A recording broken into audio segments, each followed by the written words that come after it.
Good day everyone. In this video, I will be discussing the paranasal sinuses of the horse. All the sinuses communicate with the nasal cavity directly or rostral and caudal maxillary sinuses or indirectly or all the remaining sinus compartments through the maxillary sinuses. The paranasal sinuses are important clinically because they are susceptible to infections that extend from the nasal cavity or from the alveoli of the caudal upper cheek teeth.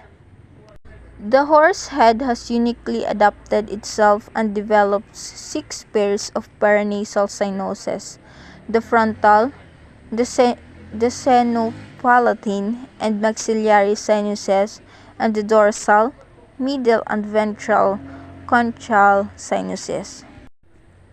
The maxillary sinus is the largest paranasal sinus and is divided into two parts, the rostral and the caudal, by a thin septum. Frontal sinus is located between the internal and external plates of the frontal bone. It is separated into right and left sinus by a bony median septum.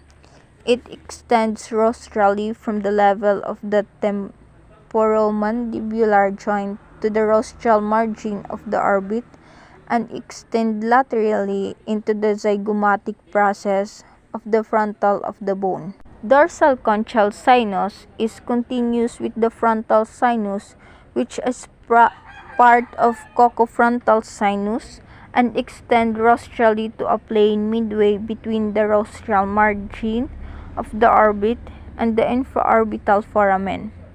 Sphenopalatine sinus is caudally located and an excavation to the phrysinoid bone.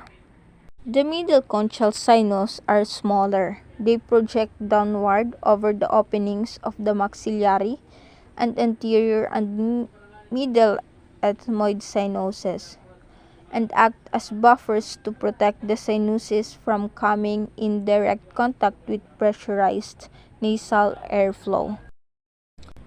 In healthy horse, mucus produced by the lining of the sinuses flows freely through the sinuses and into the nasal passages. The bone overlying the sinuses is very thin and can be easily distorted by disease.